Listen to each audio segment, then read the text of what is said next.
जी हाँ दोस्तों, तो welcome to our channel Jharkhand competitor.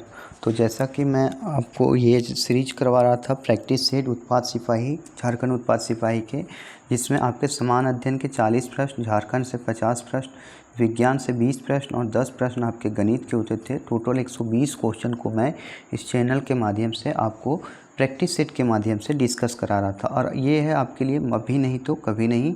और लाइक शेयर और सब्सक्राइब जरूर कीजिएगा, मेरे चैनल से जुड़िए। आपको उत्पाद सिपाही के बहुत सारे सेट करवाऊंगा, लगभग 50 सेट करवाने जा रहा हूं। तो ये छठा नंबर क्वेश्चन है, छठा नंबर सेट है। और ये मोटिवेशनल थॉट है आपके लिए कि संघर्ष ही जीवन का सार है, इसके बिना कोई सफलता नहीं मिलती है। ये हमारा मोटिवेशनल थॉट है। Struggle is the essence of life, without it no success is possible. यानी संघर्ष ही जीवन का सार है, इसके बिना कोई सफलता नहीं मिलती है। और इसी मोटिवेशनल थॉट के साथ हम जो है इसका क्लास का आगाज़ करेंगे और प्रैक्टिस सेट 6 को बिल्कुल अच्छे तरीके से जानेंगे कैसे क्वेश्चन जो है इस प्रैक्टिस सेट में आए हैं। और इस प्रैक्टिस सेट को मैं सुबह ही अपलोड कर दिया करता हूं और शाम को इसका डिस्कशन आपके सामने इस यूट्यूब चैनल के माध्यम से करता हूं। तो हमारे टेलीग्राम चैनल को आप कमेंट बॉक्स में जो है पिन किया हुआ रहता है, आप उससे जाके ज्वाइन कर सकते हैं। तो चलिए अब देखते हैं, बिना देरी के शुरू करते हैं। पहला क्वेश्चन है, प्रधानमंत्री वय वंदन योजना संबंधित है। तो यह किससे संबंधित है? 60 वर्ष अथवा उसके ऊपर के वरिष्ठ नागरिकों को पेंशन से, मातृत्व लाभ योजना से, बीपीएल के नीचे रहने वाले लोगों की योजना से, लड़कियों के शिक्षा हेतु डिजिटल सेवा से। तो यह किससे संबंधित है? तो ये जो संबंधित है ये 60 वर्ष तथा उसके ऊपर के वरिष्ठ नागरिकों के पेंशन योजना से संबंधित है।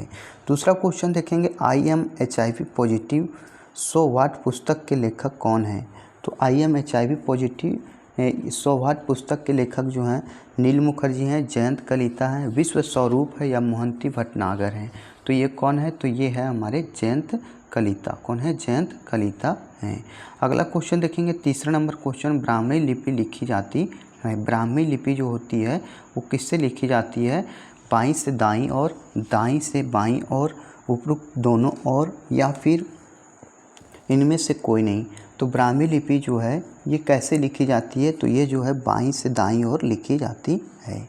और हम लोग का लिपि क्या है? तो हम लोग की लिपि जो है देवनागरी लिपि है। ये भी काफ़ी इम्पोर्टेंट क्वेश्चन है। तो ये जो लिपि है ब्राह्मी लिपि, ये बाईं से दाईं ओर लिखी जाती है। तोमर राजपूत द्वारा बनाया गया किला राज पिथोरिया कहाँ है? तो ये क्वेश्चन भी इम्पोर्टेंट है, राज पिथोरिया हिस्ट्री का क्वेश्चन है। तो राज पिथोरिया जो है ये कहाँ पे है? ग्वालियर में, आगरा में, नई दिल्ली में या अगरतला में? तो ये कहाँ पे है? तो ये है हमारा नई दिल्ली में। कहाँ पे है? नई दिल्ली में है। और तोमर राजपूत द्वारा जो बनाया गया किला था राज पिथोरिया, ये नई दिल्ली में है। और ये किसके द्वारा बनाया था? तोमर राजपूत द्वारा। देखिए जो झारखंड में है वो आपको एक राजधानी ज़रूर पूछता है, और ये राजधानी आपके लिए तुवालू की राजधानी है। तुवालू की राजधानी कहाँ है? कोडोर, फुनाफुटी, पापीते, पिलीकुर। तो जो है तावोर की राजधानी कहाँ है? फुनाफुटी है। कहाँ पे है? फुनाफिटी जो है तावोर की राजधानी है। निम्नलिखित में से कौन सी कृति राजेंद्रनाथ टैगोर की नहीं है? चित्रा, कपाल कुंडला, द कोट डांसर या चित्रांगदा। तो कौन सा जो है नहीं पे है? तो ये हमारा कपाल कुंडला नहीं है, जबकि चित्रा, द कोट डांसर और चित्रांगदा जो है ये हमारा बोला जाए तो ये हमारा रविन्द्रनाथ टैगोर की कृति है। अगला देखते हैं 7 नंबर क्वेश्चन क्या कह रहा है, भारत की शासन व्यवस्था में पहली बार प्रतिनिधि एवं लोकप्रिय तत्व को समाविष्ट करने का प्रयास किस माध्यम से किया गया था? 1861 का भारत परिषद अधिनियम, 1892 का भारत परिषद अधिनियम, 1909 का भारत परिषद अधिनियम, 1919 का भारत परिषद अधिनियम। तो किसके द्वारा किया गया था? तो ये किया गया था 1892 का भारत परिषद अधिनियम के द्वारा ये प्रयास किया गया था। 1892 का भारत परिषद अधिनियम के द्वारा ही हमें क्या जो प्रयास किया गया था? प्रतिनिधि और लोकप्रिय तत्व को समाविष्ट करने का प्रयास किया गया था। अगला क्वेश्चन देखेंगे, क्वेश्चन नंबर 8 क्या कह रहा है, भारत की संविधान सभा गठित करने का आधार क्या था? भारतीय राष्ट्रीय कांग्रेस का प्रस्ताव, कैबिनेट मिशन प्लान 1946, भारतीय स्वतंत्रता अधिनियम 1947, भारतीय डोमिनियन के प्रांतीय या राज्य विधानमंडल के प्रस्ताव। तो ये जो है इसका आंसर हो जाएगा कैबिनेट मिशन प्लान 1946 जो था ये भारतीय संविधान सभा गठित करने का आधार था। और ये कब आया था? तो 1946 में आया था। अगला क्वेश्चन देखते हैं, क्वेश्चन नंबर 9, भारत की संविधान सभा के अनुसार गठित भारत की संविधान सभा किसके अनुसार गठित की गई? साइमन आयोग का प्रस्ताव, क्रिप्स प्रस्ताव, माउंटबेटन योजना या तो कैबिनेट मिशन योजना। तो ये इसका आंसर हो जाएगा हमारा कैबिनेट मिशन योजना के द्वारा जो है संविधान सभा गठित की गई थी। अगला क्वेश्चन देखते हैं। क्वेश्चन नंबर 10 क्या कह रहा है? भारतीय संघ की आधिकारिक भाषा के रूप में संविधान द्वारा किसे मान्यता प्राप्त हुई? 8वीं अनुसूची में वर्णित भाषाओं में से एक हिंदी, संस्कृत या अंग्रेजी। तो ये जो हुआ था ये हमारा हुआ था हिंदी के द्वारा। किसके द्वारा हुआ था? हिंदी के द्वारा जो है आधिकारिक भाषा के रूप में मान्यता प्राप्त हुई थी। अगला देखते हैं। क्वेश्चन नंबर 11 क्या कह रहा है? निम्नलिखित में से कौन सही सुमेलित है? तो नाडार जाति संघ जो है तमिलनाडु की है, रेड्डी जनजाति समुदाय जो आंध्र प्रदेश की है, लिंगायत समुदाय जो है कर्नाटक की है, या उपरोक्त सभी। तो उपरोक्त सभी जो है ये सभी सम्मिलित हैं। 73वां संविधान संशोधन संबंधित है राष्ट्रपति के महाभियोग से, शैक्षणिक संस्थाओं में सीटों के, पंचायती राज प्रणाली से या चुनाव आयोग के आरक्षण से। तो ये जो पंचायती राज जो व्यवस्था है ये किससे संबंधित है? ये भी क्वेश्चन काफ़ी इंपॉर्टेंट है। ये पंचायती राज प्रणाली से संबंधित है 73वां संविधान संशोधन। अगला देखते हैं। क्वेश्चन नंबर 13 किस संविधान संशोधन द्वारा पंचायती राज संस्थाओं को संवैधानिक दर्जा प्राप्त किया गया? 71वां, 72वां, 73वां या 74वां। तो ये जो है हमारा 73वां जो था संवैधानिक दर्जा, 73वां संविधान संशोधन द्वारा ये संवैधानिक दर्जा प्राप्त किया गया। अगला देखते हैं। क्वेश्चन नंबर 14 क्या कह रहा है? भारत में बेरोजगारी के आंकड़े एकत्रित एवं प्रकाशित करता है योजना आयोग, वित्त आयोग, NSSO, UNO। तो ये NSSO द्वारा जो है ये जो है भारत में बेरोजगारी के आंकड़े एकत्र करता है। और NSSO की स्थापना जो है 1950 में हुई थी। कब हुई थी? 1950 में हुई थी। अगला क्वेश्चन देखेंगे। क्वेश्चन नंबर 15 क्या कह रहा है? क्वेश्चन नंबर 15 देखते हैं। किस खनिज के उत्पादन में भारत का विश्व में एकाधिकार है?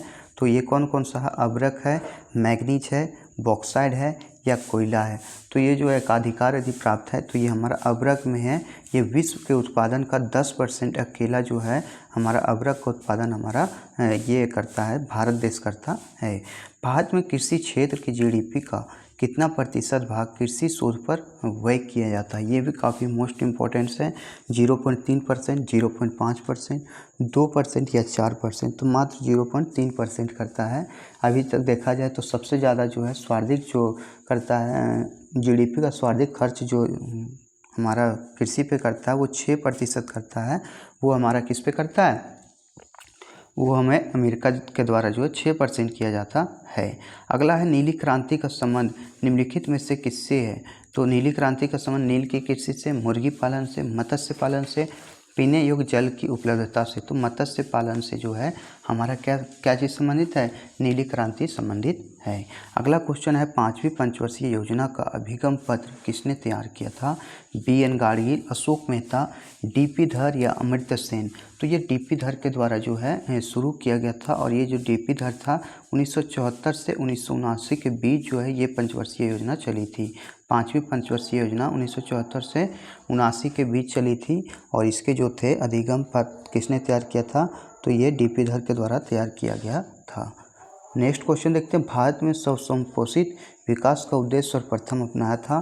तृतीय योजना में, 5वीं योजना में, चौथी योजना में या छठी योजना में।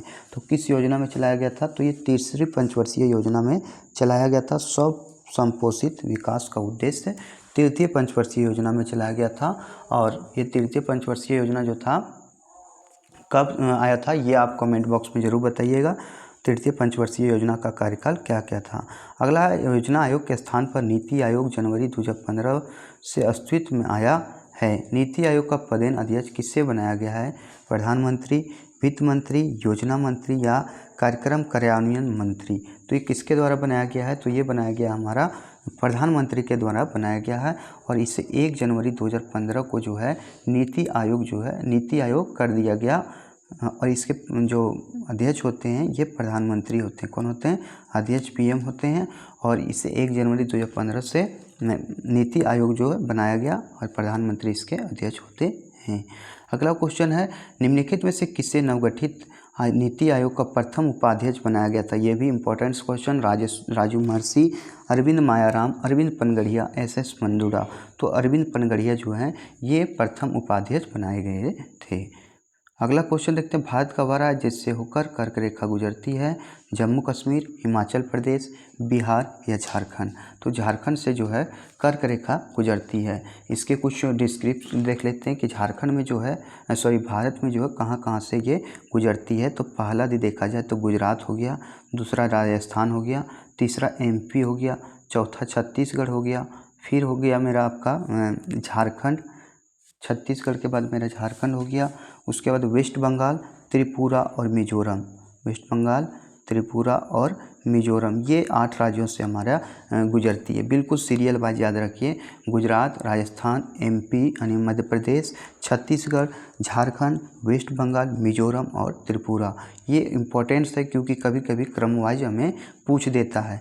भारत की मुख्य भूमि का दक्षिणी नोक है the cape Comorin, Calimere point, Indira point या नरीमन पॉइंट। तो ये जो है हमारा मुख्य दक्षिणी नोक ये है हमारा कैप कैमोरीन। कौन सा है? कैप कैमोरीन है। भारत में नेक्स्ट क्वेश्चन देखते हैं, भारत में अति सघन वनों का सर्वाधिक क्षेत्र जिस राज्य में पाया जाता वह है अरुणाचल प्रदेश, मध्य प्रदेश, महाराष्ट्र या उड़ीसा। तो ये कौन सा है? ये हमारा है ये हमारा अरुणाचल प्रदेश। कौन सा है? अरुणाचल प्रदेश है। और सबसे ज़्यादा वनों वाला राज्य यदि कहा जाए तो वो हमारा MP है। सबसे ज़्यादा वनों वाला राज्य कौन सा है? हमारा MP है। अगला क्वेश्चन देखते हैं, क्वेश्चन नंबर 25 क्या करा? पारिस्थितिक संतुलन बनाए रखने के लिए न्यूनतम वन आवरण अनिवार्य है। संपूर्ण भूमि का 25%, संपूर्ण भूमि का 50%, संपूर्ण भूमि का 40% या संपूर्ण भूमि का 33%। तो ये हमारा संपूर्ण भूमि का 33% जो होता है ये हमें पारिस्थितिकी संतुलन बनाए रखने के लिए न्यूनतम वन आवरण अनिवार्य है।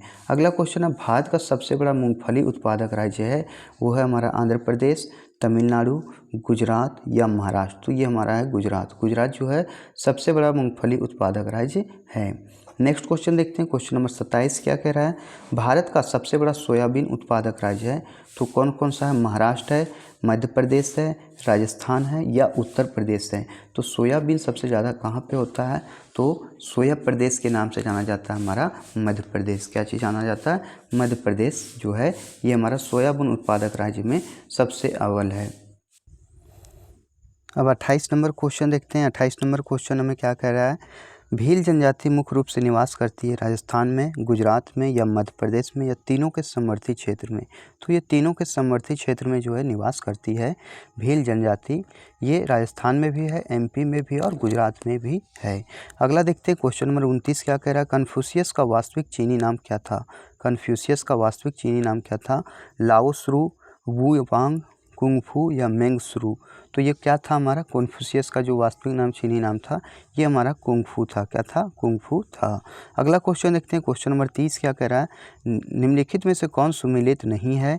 भारतनाट्यम तमिलनाडु ये सही है, कथकली जो है कर्नाटक ये हमारा गलत है। क्या है?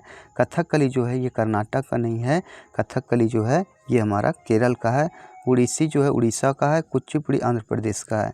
तो ये जो है 30 का जो है हमारा आंसर हो जाएगा B। क्या हो जाएगा? B। कथकली जो है कर्नाटक का नहीं है। अगला देखते हैं, क्वेश्चन नंबर 31 क्या करा है? भारत के सकल घरेलू उत्पादन में कृषि एवं उससे संबंधित प्रक्षेत्र का अंश कौन सा है? तो ये है 22%, 80%, 33% या 15%। तो इसका आंसर हो जाएगा हमारा 22%। कितना है हमारा? 22% है। अगला क्वेश्चन है 32 नंबर क्वेश्चन देखेंगे, 5वीं पंचवर्षीय योजना का मूल उद्देश्य क्या था?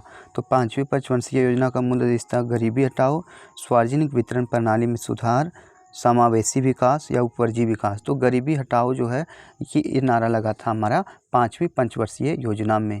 इसमें 2 चीज़ था, गरीबी हटाओ और आत्मनिर्भरता था। क्या था? आत्मनिर्भरता था। लेकिन देखा जाए तो आज तक भारत जो है आत्मनिर्भर नहीं बन पा रहा है। हम कहीं ना कहीं दूसरे देशों के जो है दूसरे देशों के अर्थव्यवस्था पे हम लोग कहीं ना कहीं टिके हुए हैं। अगला देखते हैं next number question 33 number question क्या कह रहा है? कौन सी पंचवर्षीय योजना केवल 4 वर्ष की थी? तो कौन सा पंचवर्षीय योजना केवल 4 वर्ष तक का था? तो ये था तीसरा, चौथा, 5वां या 7वां।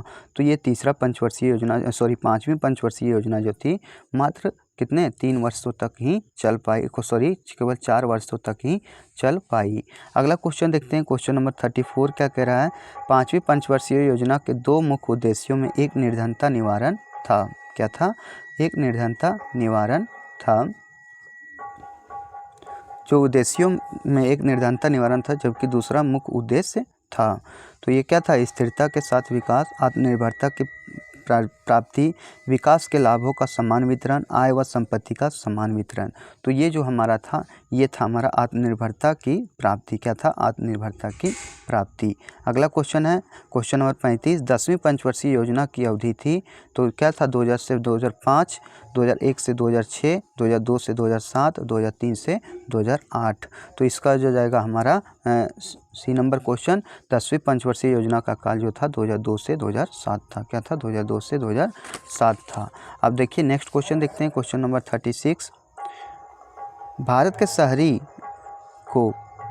के शहरों को गंदी बस्ती रहित बनाने के लिए कौन सी योजना शुरू की गई? जवाहरलाल नेहरू राष्ट्रीय शहरी नवीकरण मिशन, भारत निर्माण, राजीव आवास योजना या इंदिरा आवास योजना। तो ये कब शुरू किया गया था? ये 2009 में शुरू किया गया था। और ये जो था ये कब शुरू किया गया था? 2009 में शुरू किया गया था और राजीव आवास योजना के नाम से जाना गया था। कब, क्या चीज़ के नाम से जाना गया था? राजीव आवास योजना। अगला क्वेश्चन देखते हैं, क्वेश्चन नंबर 30, कर्क रेखा के कितने राज्यों से होकर गुजरती है? फिर से ये क्वेश्चन आ गया, 5 राज्यों से, 6 राज्यों से, 7 राज्यों से, 8 राज्यों से। तो 8 राज्यों से होकर गुजरती है। और आप ये वो ट्रिक से याद भी कर सकते हैं, मित्र पर गमछा झार, लेकिन वो ट्रिक, अब उस ट्रिक से जो है क्वेश्चन नहीं आते हैं, आपको क्रम वाइज दे देगा। तो क्रम वाइज आप याद कीजिए, गुजरात हो गया, मध्य प्रदेश हो गया, हमारा छत्तीसगढ़ हो गया, छत्तीसगढ़ के बाद मिजोरम हो गया, त्रिपुरा हो गया, झारखंड हो गया और फिर वेस्ट बंगाल हो गया। तो ये चीज़ें हमें याद रखनी होगी क्रम वाइज। अगला क्वेश्चन है, हैदराबाद का जुड़वा नगर कौन सा है? निजामाबाद, सिकंदराबाद, आसिफाबाद या आदिलाबाद। तो सिकंदराबाद जो है हैदराबाद का जुड़वा नगर है। अगला क्वेश्चन देखते हैं, क्वेश्चन नंबर 39 क्या कर रहा है, भारत लंबे रेशे के कपास का आयात मुख्यतः कहाँ से करता है? जो नया जो है कपास जो है, लंबे रेशे के कपास का आयात कहाँ से करता है? ये भी क्वेश्चन जो है आपके लिए इम्पोर्टेंस है। तो ये जो है कहाँ से करता है? मिस्र व सूडान से, अमेरिका से, पाकिस्तान से, इनमें से सभी से। तो ये जो है हमारा कहाँ से होता है? तो ये हमारा होता है USA, मिस्र और इनमें से सभी, USA, मिस्र और पाकिस्तान से करता है रेशा जो प्राप्त होता है। अगला क्वेश्चन है क्वेश्चन नंबर 40 देखते हैं, भील जनजाति में भारत में सर्वाधिक पाई जाती है। भील जनजाति जो है सर्वाधिक कहाँ पाई जाती है? ये क्वेश्चन पूछा गया है। तो सर्वाधिक कहाँ पाया जाता है? राजस्थान में, गुजरात में, मध्य प्रदेश में या महाराष्ट्र में। तो ये जो है हमारा मध्य प्रदेश में पाया जाता है। कहाँ पे पाया जाता है? मध्य प्रदेश में सबसे ज़्यादा पाया जाता है। अब देखिए झारखंड से संबंधित क्वेश्चन देखेंगे। ये जो है झारखंड, आपके 50 क्वेश्चन पूछे जाएंगे और ये 50 क्वेश्चन आपके लिए काफ़ी मोस्ट इम्पॉर्टेंट्स है। सबसे ज़्यादा स्कोरिंग सब्जेक्ट आपके लिए है, तो वो है हमारा झारखंड। सविनय अवज्ञा आंदोलन के दौरान कहाँ पर पेड़ काट कर लोगों ने सरकार की नीतियों का विरोध किया था? रांची में, चक्रधरपुर में, हजारीबाग में या गिरिडीह में। तो कहाँ पे विरोध किया था? तो ये हमारा चक्रधरपुर में जो है इसका विरोध जो है काफ़ी चला था। अब अगला देखेंगे क्वेश्चन नंबर 42 क्या कह रहा है। अगला क्वेश्चन है कि झारखंड में किस जनजाति को खाद्य संग्राहक के रूप में जाना जाता है? बिरहोर, बंजारा, बिरजिया, इनमें से कोई नहीं। तो इसे किस नाम से जाना जाता है? जो हमारे खाद्य संग्राहक होते हैं उसे किस नाम से जानते हैं हम लोग? बिरहोर के नाम से जानते हैं। किसके नाम से जानते हैं? बिरहोर के नाम से जानते हैं। अगला क्वेश्चन है, झारखंड में पाई जाने वाली जलवायु की प्रकृति क्या है? तो अति उष्ण है, मानसूनी है, उष्ण मानसूनी है, अति आर्द्र है। तो इसका आंसर हो जाएगा हमारा उष्ण मानसूनी है। कैसी है? उष्ण मानसूनी है। अगला क्वेश्चन है क्वेश्चन नंबर 44, 1857 के विद्रोह के पूर्व छोटा नागपुर क्षेत्र में हुए 3 सुसंगठित विद्रोहों में से कौन सा विद्रोह शामिल नहीं था? कोल विद्रोह, भूमिज विद्रोह, संथाल विद्रोह या हो विद्रोह। तो कौन सा शामिल नहीं था? तो वो हमारा हो विद्रोह था जो शामिल नहीं था, जबकि कोल विद्रोह, भूमिज विद्रोह और संथाल विद्रोह ये 1857 के विद्रोह में शामिल था। अगला क्वेश्चन देखते हैं क्वेश्चन नंबर 45 क्या कह रहा है। राज्य विधानसभा का गठन संविधान के किस अनुच्छेद में हुआ था? राज्य विधानसभा का गठन जो हुआ था संविधान के किस अनुच्छेद में था? अनुच्छेद 166, अनुच्छेद 167, अनुच्छेद 170, अनुच्छेद 169। तो अनुच्छेद 169 के तहत हुआ था। किसके तहत हुआ था? सॉरी, इसका आंसर है जो आपका अनुच्छेद 170 के तहत हुआ था। किसके तहत हुआ था? अनुच्छेद 170 के तहत। छोटा नागपुर खास में निम्न में से कौन सा वर्तमान जिला शामिल नहीं था? पलामू, रांची, लोहरदगा या गुमला? तो कौन सा शामिल नहीं था? पलामू नहीं था। कौन सा शामिल नहीं था? पलामू नहीं था। अगला क्वेश्चन देखते हैं। क्वेश्चन नंबर 47 क्या कह रहा है? रांची, खुट्टी, गुमला, सिमडेगा, लोहरदगा रांची, खुट्टी, गुमला, सिमडेगा, लोहरदगा जिले किस डिवीज़न के भाग हैं? संथाल परगना, दक्षिणी छोटा नागपुर, उत्तरी छोटा नागपुर या पलामू? तो ये जो है दक्षिणी छोटा नागपुर डिवीज़न का भाग है। किसका है? दक्षिणी छोटा नागपुर डिवीज़न का भाग है। अगला क्वेश्चन देखते हैं। क्वेश्चन नंबर 48 क्या कह रहा है? वह कौन सी जनजाति है जो केवल झारखंड में ही पाई जाती है? संथाल, मुंडा, हो या सूर? तो ये जो है मुंडा जनजाति जो है केवल झारखंड में पाई जाती है। कहाँ पाई जाती है? केवल झारखंड में पाई जाती है। अगला क्वेश्चन देखते हैं। क्वेश्चन नंबर 49 क्या कह रहा है? राज्यों में धन विधेयक जो है विधानमंडल के किसी भी सदन में प्रस्तुत किया जाता है? केवल विधानसभा में प्रस्तुत किया जा सकता है, केवल विधान परिषद में प्रस्तुत किया जा सकता है, या इनमें से कोई नहीं? तो इसका आंसर हो जाएगा हमारा केवल विधानसभा में प्रस्तुत किया जाता है। राज्य का धन विधेयक जो है ये हमारा केवल विधानसभा में प्रस्तुत किया जाता है। अगला क्वेश्चन देखते हैं। क्वेश्चन नंबर 50 झारखंड के पठारी क्षेत्रों से प्राप्त लघु पाषाण उपकरणों को किस नाम से जाना जाता है? तब पैलियोलिथिक, नियोलिथिक, माइक्रोलिथिक, इनमें से कोई नहीं? तो किसके तहत जाना जाता है? तो ये माइक्रोलिथिक के तहत जाना जाता है। माइक्रोलिथिक के नाम से जाना जाता है। अगला क्वेश्चन देखते हैं। क्वेश्चन नंबर 51 क्या कह रहा है? रांची नगर निगम की स्थापना की गई थी 15 अगस्त 1947 को, 15 सितंबर 1950 को, 26 जनवरी 1952 को या 15 सितंबर 1979 को? तो ये 15 सितंबर 1979 को जो है रांची नगर निगम की स्थापना की गई थी। अगला क्वेश्चन देखते हैं। क्वेश्चन नंबर 52 क्या कर रहा है? झारखंड में सर्वाधिक चूना पत्थर की प्राप्ति किस जिले में होती है? तो कहाँ पे होता है? रांची में, हजारीबाग में, धनबाद में या ए और बी दोनों में? तो ये जो है हमारा रांची और हजारीबाग दोनों में है जो है चूना पत्थर का सर्वाधिक जो है प्राप्ति की जाती है। अगला क्वेश्चन देखते हैं। क्वेश्चन नंबर 53 झारखंड में प्राप्त होने वाले लोयस्क मुख्यतः निम्न में से किस श्रेणी से संबंधित हैं? हेमेटाइट, सीडेराइट, लिमोनाइट या मैग्नेटाइट? तो किससे संबंधित है? तो ये हमें हेमेटाइट से संबंधित है। हेमेटाइट से जो है लोयस्क जो है संबंधित है। अगला क्वेश्चन देखते हैं। क्वेश्चन नंबर 54 पारसनाथ पर्वत पर जैनों के अतिरिक्त प्रदेश के एक जनजाति समुदाय का भी तीर्थ स्थल है। निम्न में से उस जनजाति समुदाय की पहचान कीजिए। तो वो कौन सी जनजाति है? जनजाति समुदाय है संथाल, मुंडा, कोरवा या बिरहोर? तो ये हमारा है संथाल। संथाल जनजाति जो है ये पारसनाथ पर्वत पर जैनियों के अतिरिक्त है जो तीर्थ स्थल के रूप में इसे मानते हैं। अगला क्वेश्चन है। क्वेश्चन नंबर 55 क्या कह रहा है? निम्न में से कौन सा बेमेल है? तो सरहुल, खद्दी, बाप परब या छऊ? तो छऊ जो है हमारा छऊ जो है ये हमारा ये बिल्कुल अलग है। छऊ हमारा एक नृत्य है, जबकि सरहुल, खद्दी और बाप पर्व जो है ये हमारा क्या चीज़ है? ये हमारे उत्सव हैं, ये हमारे त्यौहार हैं। अब बताइए कि सरहुल जो है ये कब मनाते हैं और बाप पर्व कब मनाया जाता है? बाप पर्व को किस नाम से जाना जाता है? तो ये हमारा कर्मा हो जाएगा। लेकिन आप बताइए कि सरहुल जो है झारखंड में कब मनाते हैं? ये आपके लिए क्वेश्चन है। आप कमेंट बॉक्स में ज़रूर बताएं आप कितने जानते हैं, ये भी पता चलेगा। अस्थ यात्रा मेला का आयोजन किस महीने में होता है? रथ यात्रा होना चाहिए था यहाँ। तो ये जेठ महीने में, आषाढ़ में, सावन में या भादों में? तो ये जो होता है कब होता है? तो ये हमारा आषाढ़ महीने में जो होता है रथ यात्रा मेला का आयोजन किया जाता है। कब किया जाता है? आषाढ़ महीने में। अगला क्वेश्चन देखते हैं। करम पर्व किस दिन मनाया जाता है? चैत्र माह के शुक्ल पक्ष की तृतीया को, भादव माह के शुक्ल पक्ष की एकादशी को, माघ महीने की पूर्णिमा को या फागुन महीने की पूर्णिमा को? तो ये जो है कब मनाया जाता है? तो भादव माह के शुक्ल पक्ष की एकादशी को जो है करम पर्व मनाया जाता है। भादव महीने के शुक्ल पक्ष की एकादशी को यह पर्व मनाते हैं। अगला क्वेश्चन है सचिवालय के संबंध में कौन सा कथन सत्य है? तो यह राज्य प्रशासन का प्रधान केंद्रीय प्रशासकीय निकाय है। झारखंड का प्रशासकीय मुख्यालय रांची स्थित सचिवालय में है। तीसरा, झारखंड का सचिवालय 3 भागों प्रोजेक्ट भवन, नेपाल हाउस और आड्रे हाउस में बटा है या उपरोक्त सभी। तो इसका आंसर हो जाएगा उपरोक्त सभी। सचिवालय का संबंध किससे है? तो सचिवालय